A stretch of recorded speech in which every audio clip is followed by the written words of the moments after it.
en un rincón olvidado de Zamora, donde la tierra canta su propia canción.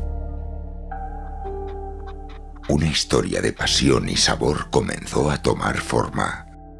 Luis Alberto Lera se crió en Castroverde de Campos, Zamora, donde su familia tenía un restaurante. De niño, en este entorno rural se aficionó a la caza y ayudando en el restaurante se inició en la cocina. Cumplidos los 18, se fue a San Sebastián, donde se formó entre fogones y grandes maestros como Luis Irízar, Hilario Aberlaitz y Abraham García.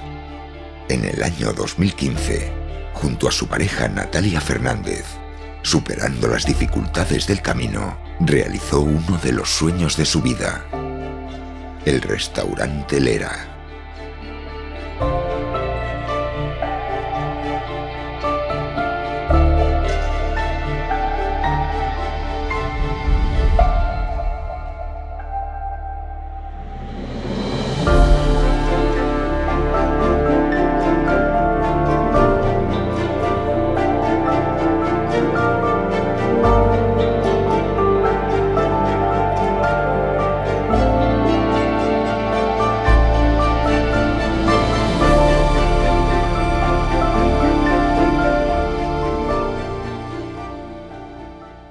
Me llamo Luis Alberto Lera, soy cocinero en Castroverde de Campos y tengo un restaurante que se llama el Restaurante Lera.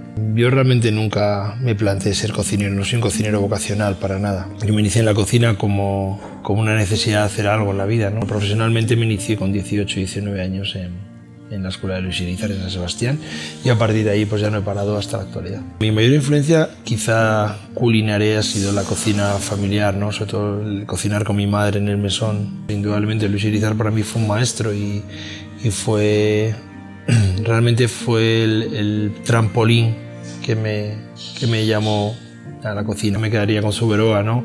El hecho de estar con Hilario a mí me marcó mucho su cocina, su producto de cercanía, el cómo un restaurante familiar como Suberoa había llegado donde había llegado gracias a hacer una cocina distinta al resto. Y luego, pues bueno, para mí también fue un antes y un después llegar a Viridiana con Abraham García en aquel momento, en 2001, cuando Viridiana era un sitio de cocina fusión en el que entraba todo tipo de productos y de ingredientes. Y había una regla que era la creatividad y había una regla que era el sabor. Y con lo cual fue muy importante, sobre todo esos dos cambios de paradigmas culinarios, ¿no? Cuando comenzaste en el mundo de la cocina, ¿pensabas llegar hasta donde has llegado? No me planteaba para nada llegar hasta aquí. Yo siempre cuando me inicié en la cocina lo que trataba era de aprender, de disfrutar. Yo nunca he trabajado para recibir premios, sí que he trabajado para hacerlo cada día mejor y para esforzarme cada día más, pero nunca con el cometido de recibir ningún premio. Mi principal reconocimiento es el día a día. Luego los premios han ido llegando, son bienvenidos, estamos encantados con ellos, pero nunca he trabajado para recibir premios. Si hay algo que nos define realmente es honestidad, es pureza, es una búsqueda de uno mismo, ¿no? Y si hay algo que nos ha definido desde hace tiempo hasta ahora es precisamente eso, tener un camino propio de trabajo y aunque ha habido algún momento de dudas, no perdernos nunca en ese camino, ¿no? Y yo creo que ha sido lo mejor que nos ha pasado y lo peor, es decir, lo más difícil ha sido quizá tener un camino propio y lo mejor que nos ha pasado es tener un camino propio. Nosotros tenemos como dos líneas claras de cómo enfrentarnos a la creatividad. La primera es siempre guiarnos mucho de la cocina tradicional y popular que ha habido en Tierra de Campos y a partir de ahí crear nuevos platos con los mismos ingredientes y quizá con sabores muy reconocibles de esos platos. Y luego hay otra línea, que es la más novedosa, que es que cogemos un producto y cómo lo queremos llevar a la mesa, ¿no? Sobre todo porque la caza, que ha sido un mundo muy hermético, yo creo que necesitaba de nuevas técnicas y nuevos conceptos. Entonces lo que hacemos es, trabajando con técnicas que no son propias de la caza, llevar a ese ingrediente o a ese producto a la mesa. Entonces, para poneros un ejemplo, nosotros ahora mismo tenemos un plato que es un corzo con mantequilla de leche de oveja. ¿Por qué lo hicimos con mantequilla de leche de oveja? Porque nos dimos cuenta que al rehogarlo en mantequilla al corzo daba matices y sabores completamente diferentes a hacerlo en aceite, y lo que hicimos fue crear un plato solo con mantequilla de leche de oveja y corzo. Entonces nace de una idea nace de un producto y sobre todo nace de dos ingredientes muy propios de nuestra tierra, como puede ser la mantequilla de leche de oveja, dada la cabaña que tenemos en Zamora de leche de oveja, y no perder nunca esas tradiciones de ese producto, ¿no? Entonces, partiendo de esos dos productos, pues hacemos un plato y luego bebiendo de la tradición. ¿Cuál es tu opinión sobre la sostenibilidad? Yo con la sostenibilidad tengo un poco una batalla. No creo realmente que muchas cosas de las que se nos llena la boca que sostenibles lo sean. Ahora mismo, fíjate, lo que más me preocupa es la sostenibilidad humana. Vivimos en una zona despoblada, entonces creo más en la sostenibilidad humana que en la sostenibilidad de la naturaleza, pero indudablemente tenemos que luchar por que esa sostenibilidad sea real. ¿Cómo se lucha con eso? Pues con proyectos que realmente en cada zona sean sostenibles. Valga la redundancia, es decir, nuestro proyecto en este caso, que es el de la crianza de pichones, siempre lo ha sido. Es decir, la crianza de pichón y la matanza de pichón en esta comarca desde hace 1000 años ha sido sostenible, con lo cual nosotros lo que hemos hecho ha sido recrear lo que se llevaba haciendo toda la vida. Indudablemente, cuando menos sostenible es esa crianza es ahora. En el momento que entra la burocracia en ese proyecto es cuando menos sostenible es, cuando el ganadero menos puede moverse. Entonces, indudablemente, no siempre la sostenibilidad es real. ¿Qué ventajas ofrece el estar en el medio rural?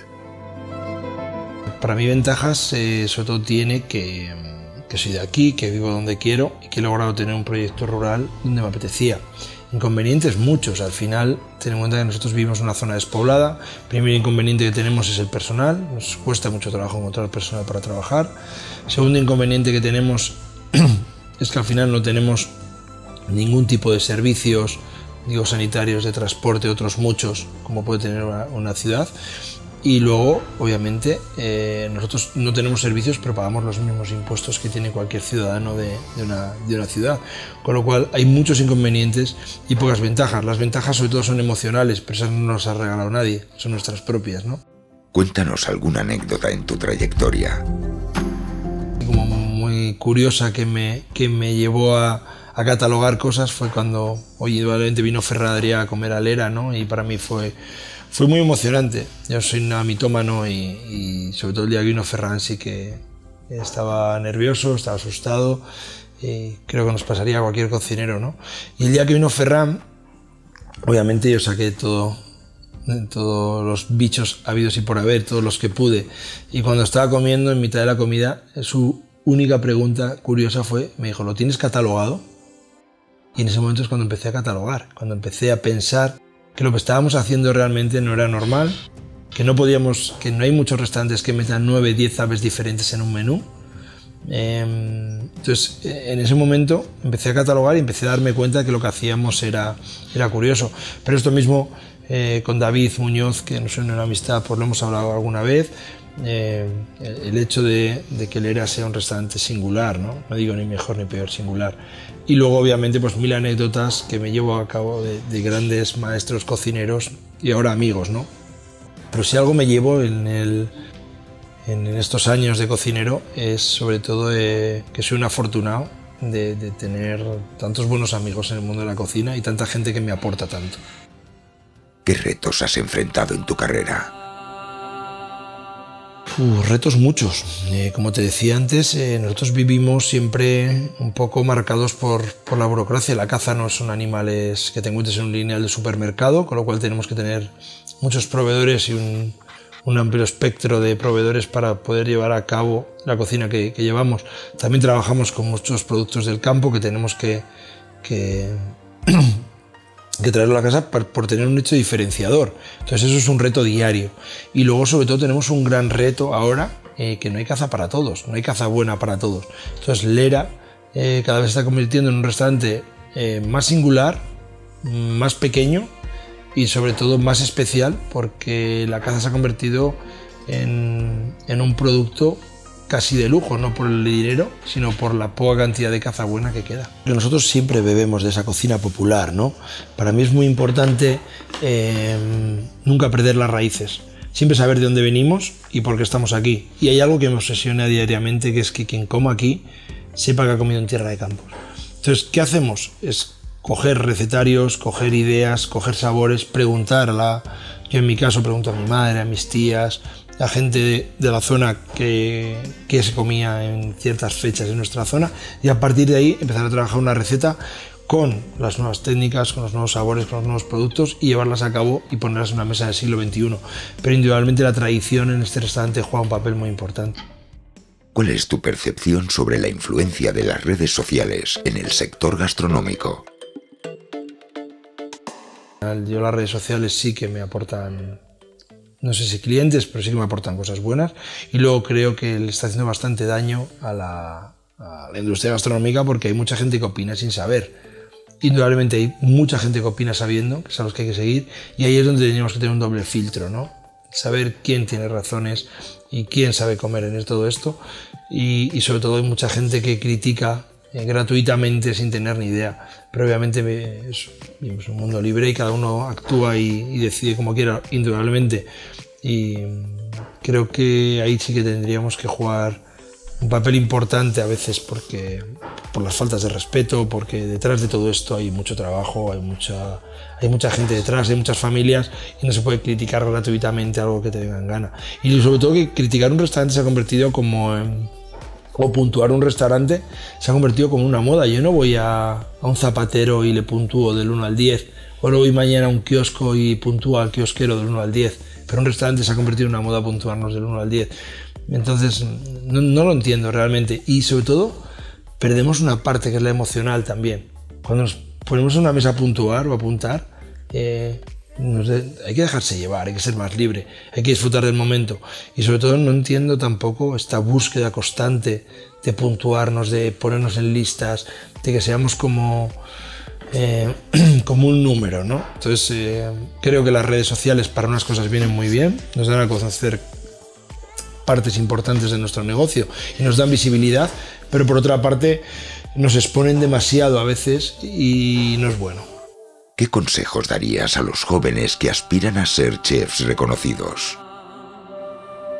El primer consejo que les daría es que no aspiren a ser un chef, que aspiren a ser un buen cocinero.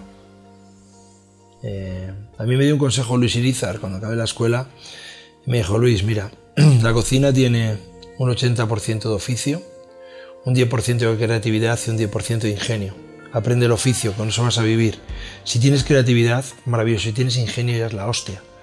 Pero aprende el oficio. Entonces, a los que quieren llegar a ser chefs, les digo que primero sean cocineros. Aprendan el oficio, se formen, se abran al mundo, cocinen, trabajen, se muevan, conozcan otro tipo de cocinas, conozcan mucha gente. Al final esto es un trabajo maravilloso que de todo el mundo se aprende, pero que nunca trabajen por una meta ni para recibir premios. Cuando trabajas para llegar a una meta o trabajas para llegar a alguna parte, creo que estás equivocado, porque si no llegas te vas a frustrar y sobre todo no vas a aprender lo que realmente es el trabajo de cocinero. ¿Cómo habéis adaptado vuestra oferta gastronómica a la evolución de los gustos y preferencias en estos años? ¿Cómo hemos tenido que adaptar los cambios aquí en Lera? Nosotros aquí realmente lo único que hemos hecho ha sido mirar hacia adentro. Es decir, hubo un momento cuando abrimos hace 8 años en el cual nuestra carta quizá no era tan radical como ahora y tan tremendamente centrada en la caza, en el cual había un abanico más grande de posibilidades a la hora de comer. ¿Qué hicimos? Mirar hacia adentro y ver lo que queríamos. Y ahí sí que se ha adaptado el comensal a nosotros, no nosotros a él. Creo que es muy importante, primero, adaptar al comensal a tu casa, y una que lo tienes adaptado, que él se adapte a ti. Es como un trabajo de ida y vuelta, ¿no? Todo el rato. ¿Cuáles son tus planes de futuro dentro de la industria gastronómica? Nuestro plan, aunque parezca un poco raro, una vez llegados hasta aquí, es cada vez ser más pequeños, cada vez ser más nosotros, ¿no? Más identitarios. No hay caza para todos, no, como hablábamos antes, no hay tantas piezas como queremos, entonces tenemos que adaptarnos más al medio y a lo que tenemos que a lo que queremos. Pero indudablemente también por una cuestión de sentimientos. A mí me apetece seguir cocinando, me apetece ser cocinero, me apetece que no solo yo disfrute de mi trabajo, sino que mi equipo cada día viva mejor, y sobre todo creo que el verdadero éxito de una empresa es cuando tú y tu equipo cada día vivimos mejor. Entonces el término de expansión cada vez es reducir más el restaurante y eso cada vez ser más propios, ¿no? Para mí, una vez que hemos llegado hasta aquí, que hemos hecho lo más difícil, sería absurdo crecer. Lo bonito es disfrutar del camino, ¿no? Creo que no hemos llegado hasta aquí para ser un restaurante más, que hemos llegado hasta aquí para ser un restaurante diferente.